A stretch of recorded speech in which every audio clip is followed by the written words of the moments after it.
할렐루야. 오늘 또 하나님을 예배함으로 하루를 시작하는 우리에게 하나님께서 지혜와 은혜 주시기를 소망하면서 11월 24일 화요일 말씀을 함께 받도록 하겠습니다. 하나님께서 주시는 말씀은 역대상 13장 1절에서 14절까지의 말씀입니다. 큐티인 책자 11월 24일 화요일 말씀인데요. 제가 5절에서 11절까지만 읽도록 하겠습니다.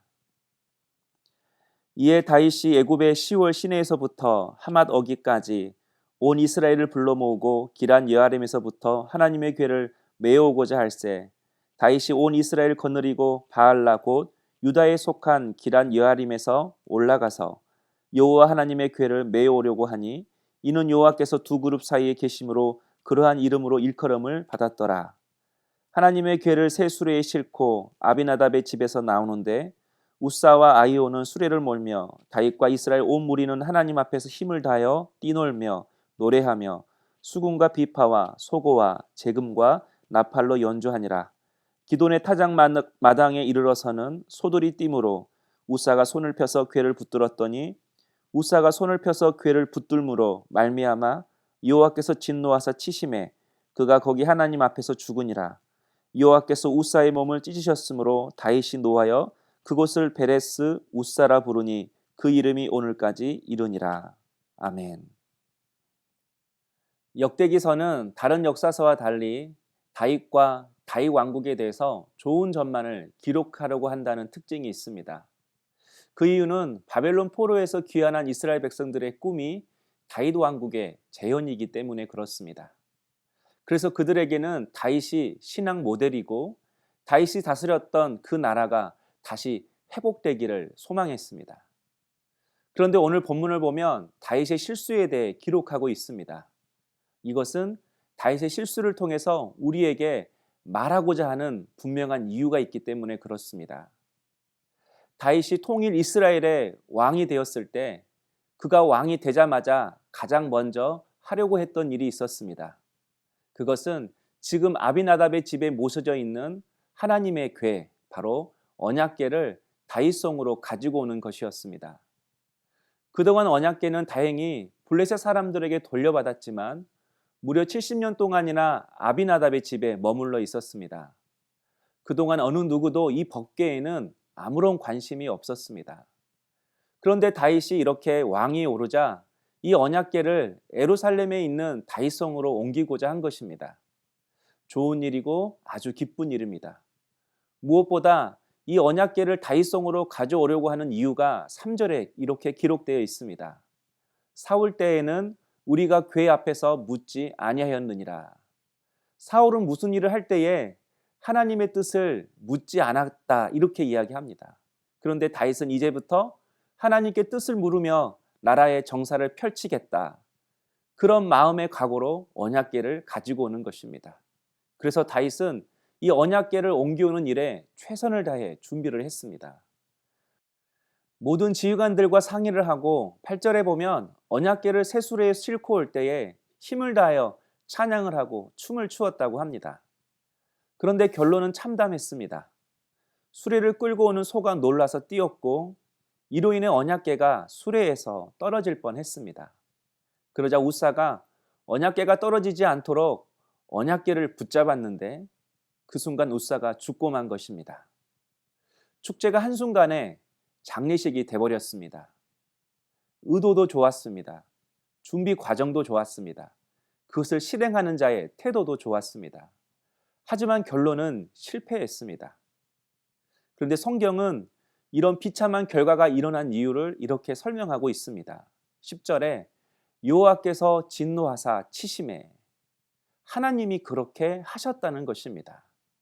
성도 여러분, 하나님께서 다윗에게 왜 이처럼 법궤 옮기는 것에 대해서 꼼꼼히 따지시는 것입니까? 도대체 하나님의 의도가 무엇입니까?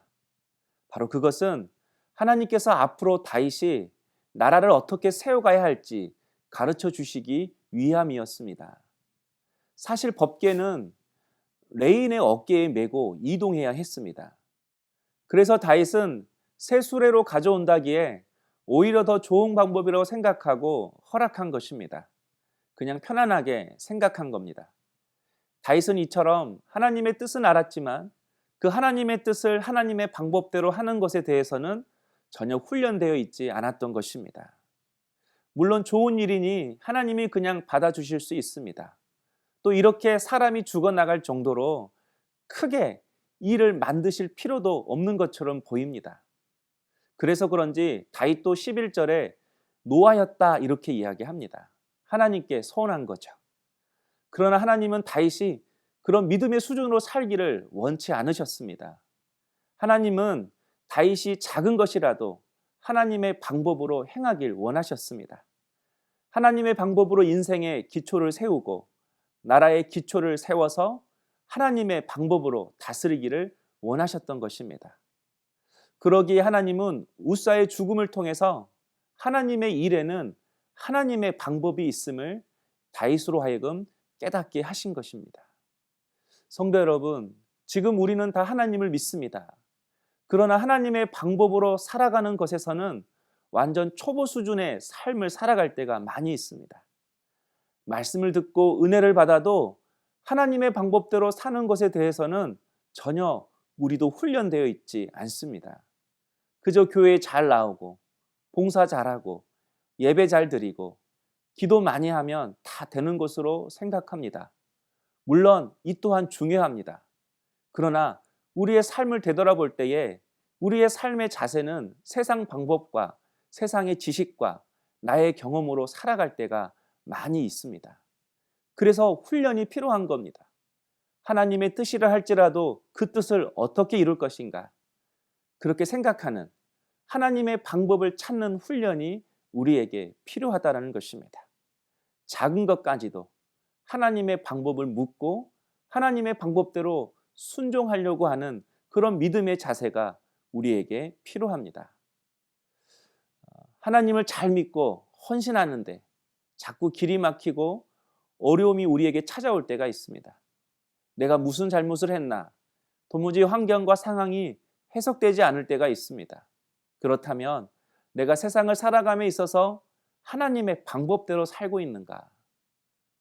그렇게 내 자신을 점검할 수 있는 우리 모든 성도님 될 수 있기를 소망합니다.